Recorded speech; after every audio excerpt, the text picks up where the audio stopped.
Hello friends, welcome to civil service spot. मैं Ruhul Amin 68 BPSC GSPT current affairs के लिए part 6 करने जा रहे हैं। पार्ट 5 पहले हो चुका है और बहुत इम्पोर्टेंट डिस्कशन था।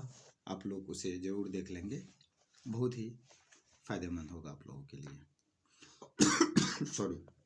और ऐसा नहीं है कि एग्ज़ाम तक करंट अफेयर्स चलेंगे, नहीं, इससे आगे भी हमारा करंट अफेयर्स का क्लास चलता रहेगा और साप्ताहिक वीडियोस टेस्ट आते रहेंगे। और जो भी 20 से 25 30 जो भी इम्पोर्टेंट क्वेश्चन निकलेंगे उतना का टेस्ट चलता रहेगा आगे। 69वीं बीपीएससी के लिए बहुत ही फायदेमंद होगा आप लोगों के लिए। और मुझे उम्मीद है, पूरी गारंटी के साथ कहता हूँ, अगर आप रेगुलर अगर पूरे साल का करंट अफेयर्स कर लिए तो 69वीं बीपीएससी में एक भी क्वेश्चन आपका नहीं छूटेगा।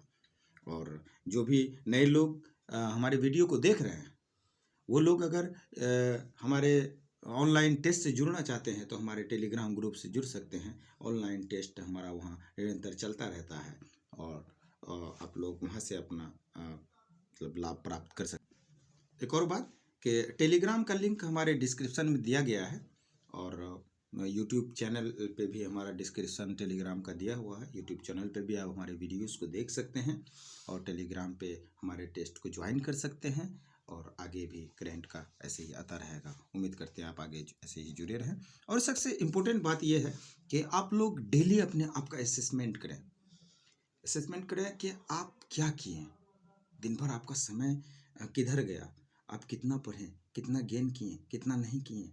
इस चीज़ को, अपना ईगो को साइड रख दें साफ। और जो शख्स इस चीज़ को देखा, इस चीज़ को किया और उसमें सुधार किया, वही लोग सफलता की राह पे चलते हैं। वरना अगर जैसे कोई विद्यार्थी आता है परीक्षा देके और क्वेश्चन फेंक देता है साइड में, तो उसको अपनी गलतियों का एहसास नहीं होता है। नहीं, एग्ज़ाम दे के आए तो उस क्वेश्चन को देखें, चाहे उस दिन ना देखें, 2 दिन 3 दिन 4 दिन के बाद उस क्वेश्चन को जरूर देखें कि हमने गलती कहाँ की है। जब तक आप अपनी गलतियों को ना ढूंढेंगे तो उसमें सुधार नहीं हो पाएगा। जब सुधार नहीं होगा तो फिर दिक्कत है, आपकी सफलता में दिक्कत है। तो इस चीज़ को आप लोग जरूर देखें। और गलतियों को एक्सेप्ट करना है ना, ये कोई बुरी बात नहीं है। गलतियों को एक्सेप्ट करने के लिए सीखें। जब तक आप एक्सेप्ट नहीं करेंगे, जब तक आप ढूंढ के अपने अंदर से गलतियों को ना निकालेंगे तो सुधार कैसे करेंगे। तो इसके लिए भी हिम्मत चाहिए। एक्सेप्ट करें, ढूंढ के निकालें अपने अंदर और उससे सुधार करें और समय का सही उपयोग करें। चलिए आगे बढ़ते हैं हम लोग। पार्ट 6 का क्वेश्चन नंबर 101 में चलते हैं हम लोग। इसमें कहा गया है, निम्नलिखित में से किस देश ने स्पेस एक्स के रॉकेट के जरिए चंद्रमा की कक्षा हेतु उपग्रह का प्रक्षेपण किया। Option A UAE, option B Saudi Arab, option C दक्षिण कोरिया, ऑप्शन डी ताइवान और ऑप्शन ई इनमें से उपरयुक्त में से कोई नहीं या एक से अधिक। इसका जल्दी जल्दी आप लोग देखें।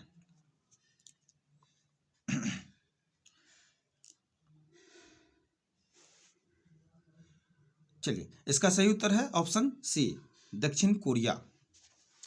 दक्षिण कोरिया स्पेस एक्स रॉकेट के जरिए चंद्रमा की कक्षा हेतु दानुड़ी नामक उपग्रह का प्रक्षेपण किया। कौन सा? दानुड़ी नामक। चंद्रमा की कक्षा में उपग्रह प्रक्षेपण करने वाला दुनिया का 7वां देश है ये। और चलिए नेक्स्ट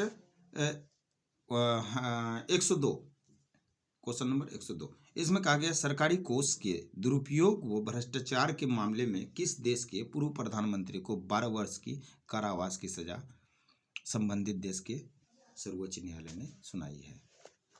तो ऑप्शन ए इंडोनेशिया,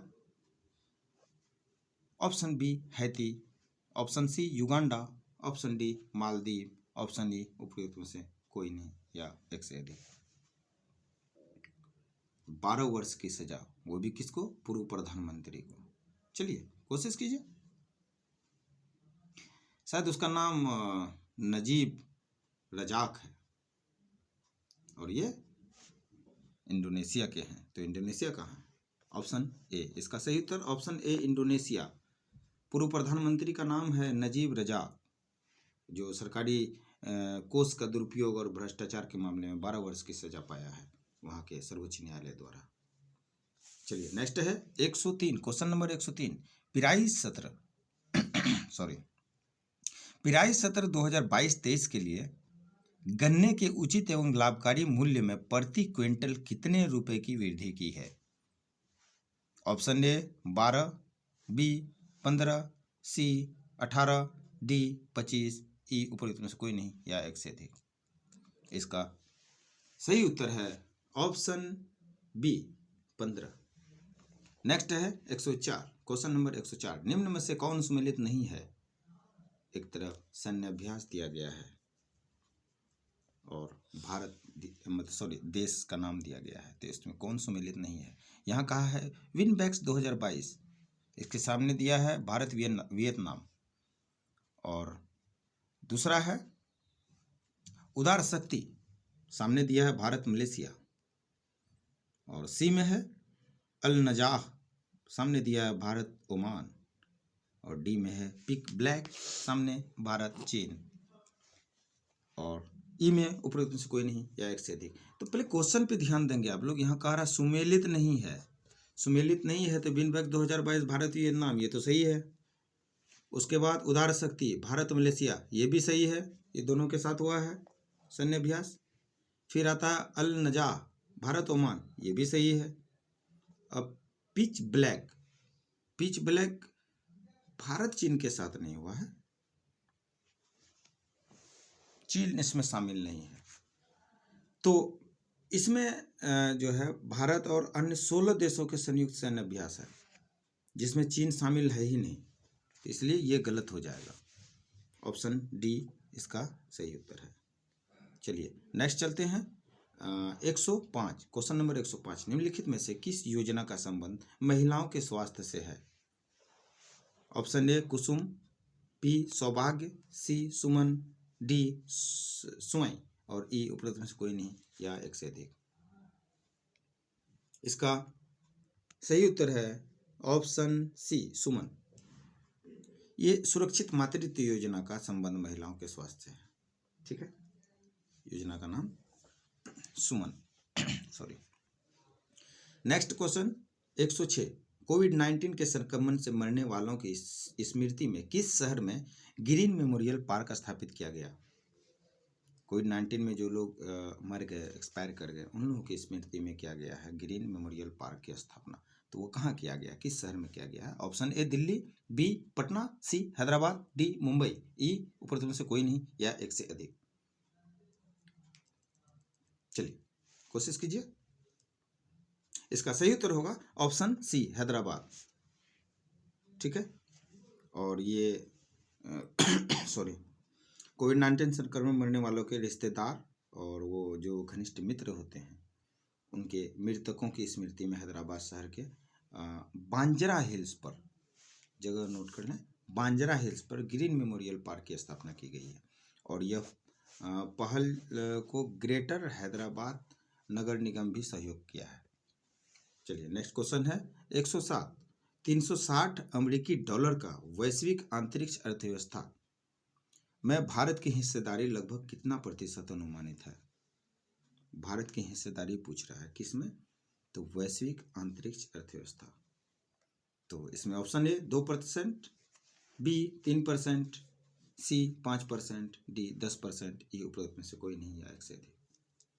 तो इसका सही उत्तर होगा ऑप्शन ए 2%। नेक्स्ट क्वेश्चन है 108, बिहार में किस जिले से बनी पहली महिला सांसद शकुंतला देवी का निधन हुआ? पहली महिला सांसद। तो ऑप्शन ए है समस्तीपुर, बी बांका, सी भागलपुर, डी कैमूर, ई उपरोक्त से कोई नहीं या एक से अधिक।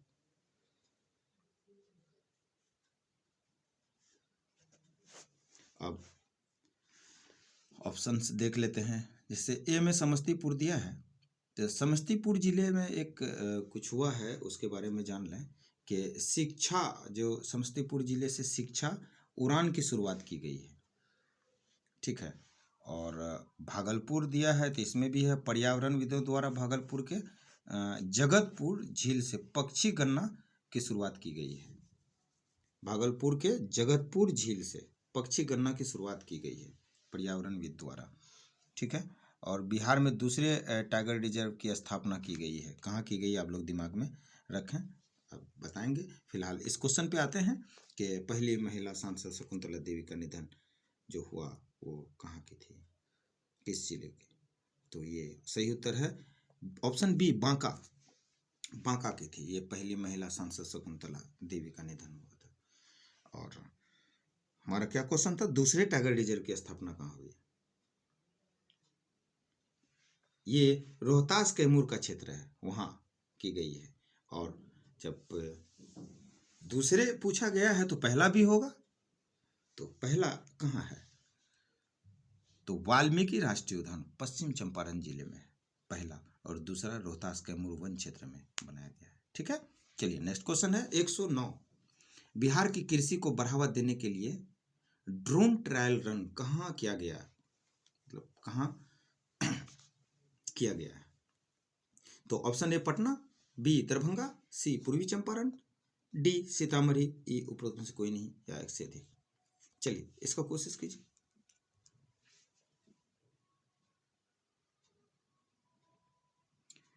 जब तक दूसरा ऑप्शन को हम लोग करते हैं उधर आप लोग बनाने की कोशिश करें।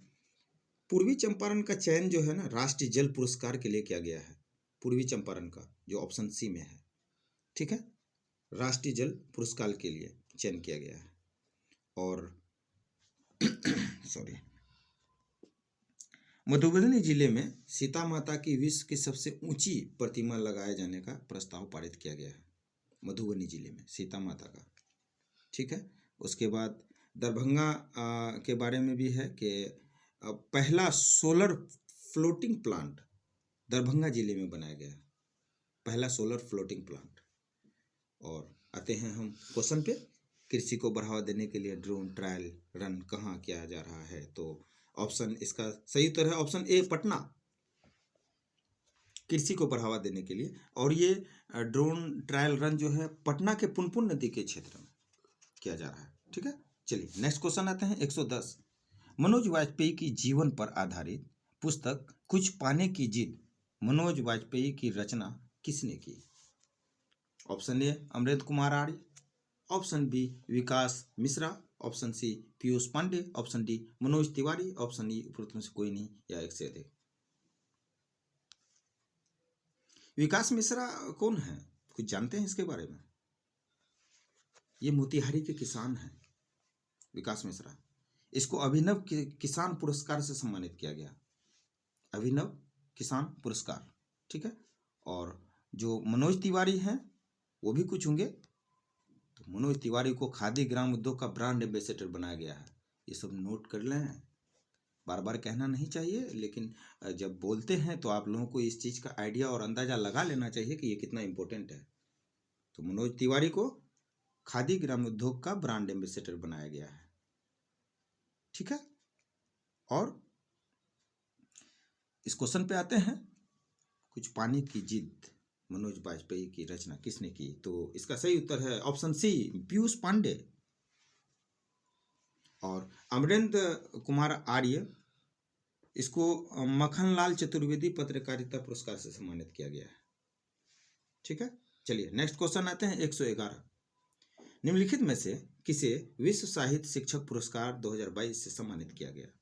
Option A Sandeep Mishra, option B Rashmi Kumari, option C Saurabh Suman, option D professor Arun Kumar Jha, और ई उपरोक्त में से कोई नहीं या एक से अधिक। चलिए कोशिश कीजिए। इसका सही उत्तर होगा option D professor Arun Kumar Jha. और ये इसमें जो ऑप्शन ए में संदीप मिश्रा जी हैं, इसके बारे में कुछ जान रहे हैं। ये भागलपुर के हैं और संयुक्त राष्ट्र संघ द्वारा UN मास्टर माइंड 2022 के लिए चुना गए हैं Sandeep Mishra ji. UN master mind 2022 के लिए भागलपुर से रिलेटेड हैं संदीप मिश्रा। और पटना की रहने वाली रश्मि कुमारी विश्व कैरम चैंपियनशिप 2022 में खिताब जीता है। रश्मि कुमारी ये पटना की रहने वाली हैं, विश्व कैरम चैंपियनशिप 2022। और राष्ट्रीय शिक्षक पुरस्कार 2022 में सौरभ सुमन और निशी कुमारी को सम्मानित किया गया है। राष्ट्रीय शिक्षक पुरस्कार। और यहाँ सवाल हमारा क्या था, विश्व साहित्य शिक्षक पुरस्कार 2022। तो विश्व साहित्य शिक्षक पुरस्कार 2022 प्रोफेसर अरुण कुमार झा और राष्ट्रीय शिक्षक पुरस्कार 2022 सौरभ सुमन और निशी कुमारी को सम्मानित किया गया है। क्लियर। चलिए नेक्स्ट आते हैं क्वेश्चन नंबर 112। 112 में बिहार के किस जिले में राज्य का पहला ऑक्सीजन पार्क स्थापित किया जा रहा है? Option A Gopalganj, option B Saharsa, option C Muzaffarpur, option D Purnia, option E उपरोक्त में से कोई नहीं या एक से अधिक। चलिए कोशिश कीजिए। सहरसा ऑप्शन में दिया है तो इसके बारे में भी कुछ होना चाहिए। तो सहरसा जिले को बिहार का पहला पेपरलेस ई ऑफिस घोषित किया गया है। ये न्यूज में बहुत छाया हुआ था, शायद आप लोगों को ध्यान में हो। पेपरलेस ई ऑफिस घोषित किया गया है बिहार का पहला, सहरसा जिले को। ठीक है। और मुजफ्फरपुर जो है वो फर्मा सर्जिकल पार्क की स्थापना की घोषणा की गई है मुजफ्फरपुर में। और बिहार के पूर्णिया में पहले इथेनॉल प्लांट का निर्माण किया गया है। और ये इथेनॉल का क्वेश्चन हमको लगता है कई सारा 2-3 टेस्ट में आ चुका है, तो इसको थोड़ा बढ़िया से याद रखेंगे। और पूर्णिया में पहले इथेनॉल प्लांट का निर्माण किया गया है। और चलिए 112 का क्वेश्चन आंसर आप लोग क्या लगाए? पहला ऑक्सीजन पार्क स्थापित किया जा रहा है कहाँ? तो इसका सही उत्तर है ऑप्शन ए गोपालगंज। चलिए नेक्स्ट क्वेश्चन आते हैं 113। बिहार सरकार ने किस वर्ष तक कार्बन न्यूट्रल स्टेट बनने का लक्ष्य निर्धारित किया है? Option A 2030, option B 2035, option C 2040 और ऑप्शन डी 2045 और ऑप्शन ई उपरोक्त में से कोई नहीं है एक से अधिक। इसका सही उत्तर होगा ऑप्शन सी 2040। नेक्स्ट क्वेश्चन है 114, क्वेश्चन नंबर 114। हाल ही में बनने वाला economic corridor Banaras Kolkata greenfield expressway Bihar के किस जिले से होकर नहीं गुजरेगी? क्या है? नहीं गुजरेगी। ऑप्शन ए कैमूर, बी गया, सी जहानाबाद, डी रोहतास और ई उपरोक्त में से कोई नहीं या एक से अधिक। तो इसका सही उत्तर है ऑप्शन सी जहानाबाद। ठीक है। और एक्सप्रेस वे बिहार जो है Banaras Kolkata economic corridor Banaras Kolkata greenfield express way Bihar के 4 जिले से होकर नहीं गुजरेगी। 4 जिला वो नोट कर लें, एक कैमूर, रोहतास, औरंगाबाद, गया। ठीक है, नहीं गुजरेगी। हाँ, तो क्या है, economic corridor Banaras Kolkata greenfield expressway Bihar के 4 नहीं गुजरेगी, नहीं, बिहार के 4 जिले से गुजरेगी, 4 जिले से होकर गुजरेगी। कहाँ कहाँ? कैमूर, रोहतास, औरंगाबाद और गया, ये 4 जिले से गुजरेगी। चलिए नेक्स्ट क्वेश्चन है 115। मानव विकास सूचकांक 2021-22 में भारत को कितना पायदान पर रखा गया है? Option A 132, option B 135, option C 136, option D 150 और ई उपरोक्त में से कोई नहीं या एक से अधिक। ये मानव विकास सूचकांक ये 191 देशों की सूची में भारत का पूछ रहा है। इसको शॉर्ट में HDI भी बोल सकते हैं। तो चलिए इसका सही उत्तर है ऑप्शन ए 132। मानव विकास सूचकांक HDI 2021-22 में 191 देशों की सूची में भारत का 132वां स्थान प्राप्त हुआ है। ठीक है। और HDI मामले में भारत की रैंकिंग एक पायदान की गिरावट आई है, पिछली दफ़ा से एक पायदान की गिरावट आई है। और पहले और दूसरे स्थान पे कौन कौन है? तो पहले स्थान पे स्विट्जरलैंड है और दूसरे स्थान पे नॉर्वे है, और जबकि अंतिम पायदान पे दक्षिण सूडान है। ठीक है। HDI रिपोर्ट संयुक्त राष्ट्र विकास कार्यक्रम UNDP द्वारा जारी किया जाता है। ठीक है। यह रिपोर्ट मूलतः 3 मानकों के आधार पर जारी किया जाता है। वो 3 मानक क्या क्या है? शिक्षा, जीवन प्रत्याशा और प्रति व्यक्ति आय। यहाँ पे आता है कि जीवन प्रत्याशा क्या है? जीवन प्रत्याशा के एक्सपेक्टेड एज रेशियो, कितना लोग जीते हैं। तो विश्व स्वास्थ्य संगठन रिपोर्ट 2022 में जो आया था उसमें कहा गया था कि भारत में पुरुषों का जीवन प्रत्याशा 69.5 है और महिलाओं की 72.2 और 70.8 जीवन प्रत्याशा के साथ भारत 170वें स्थान पे था। और महिलाओं की जीवन प्रत्याशा पुरुषों से काफ़ी बेहतर है। क्यों है पता नहीं, लेकिन महिलाओं की स्थिति ज़्यादा अच्छी है पुरुषों से। और विश्व स्वास्थ्य दिवस प्रत्येक वर्ष कब मनाया जाता है, इसका डेट भी इम्पोर्टेंट है। तो 7 अप्रैल को मनाया जाता है। चलिए नेक्स्ट क्वेश्चन है 116। निम्न में से किस देश के साथ भारत की 2+2 वार्ता नहीं होती है? Option A Japan, B America, C Australia, D रूस, ई उपरोक्त में से कोई नहीं या एक से अधिक। इसका क्वेश्चन पे थोड़ा ध्यान दीजिएगा कि यहाँ पूछ रहा नहीं होती है, तो ये फंसाने के लिए दिया जाता है नहीं। तो इसका सही उत्तर होगा ऑप्शन ई, मतलब सभी के साथ होती है। जापान, अमेरिका, ऑस्ट्रेलिया, रूस सभी के साथ होती है। ठीक है, चलिए और नेक्स्ट है 117, क्वेश्चन नंबर 117। संघाई सहयोग संगठन का 22वां शिखर सम्मेलन कहाँ हुआ? Option A Astana, option B Samarkand, option C Tashkent, option D Bishkek.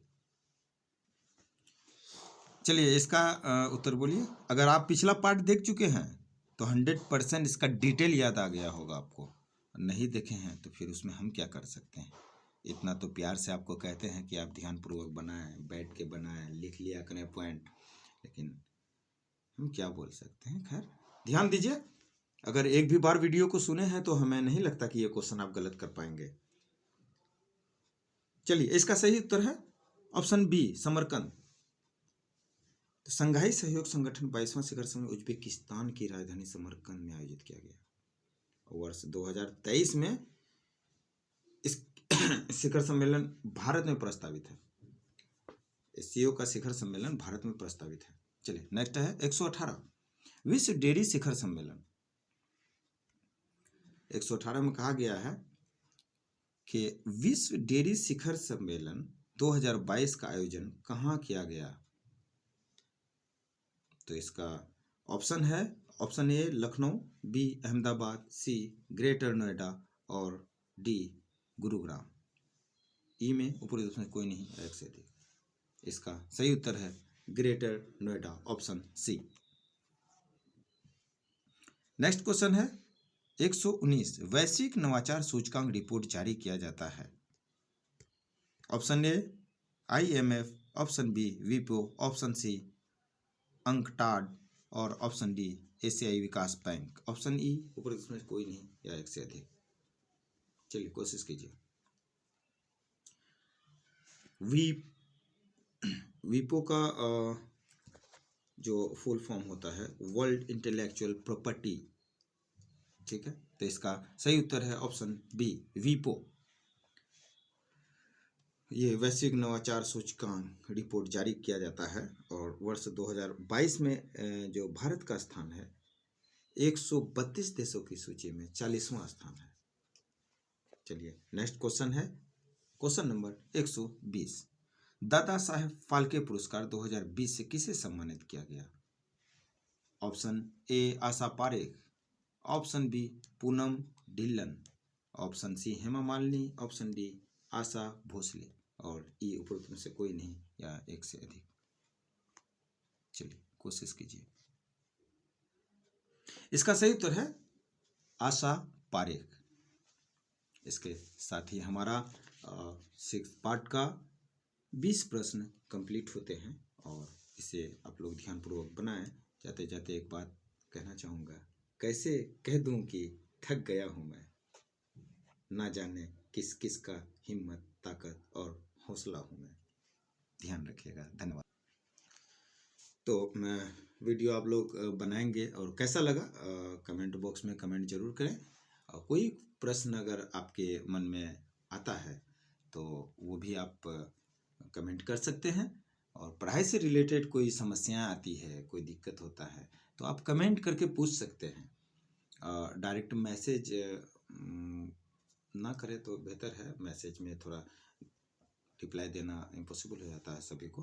तो कमेंट कर लें तो वहाँ पे जवाब दे दिया जाएगा। जैसे कल बहुत सारे स्टूडेंट का ये कंप्लेन था कि सर लास्ट टाइम जब एग्ज़ाम का आता है तो प्रेशर बढ़ जाती है और याद ही नहीं रहता, ऐसा लगता है कुछ पढ़े ही नहीं है, सारा मतलब कन्फ्यूज़न क्रिएट होने लगता है क्वेश्चंस में।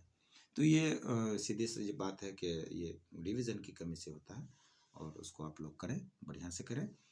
और जो भी मन में प्रश्न उत्पन्न हो उसके लिए कमेंट कर दें, और हमारे चैनल को लाइक, सब्सक्राइब एंड शेयर जरूर कर दें। धन्यवाद।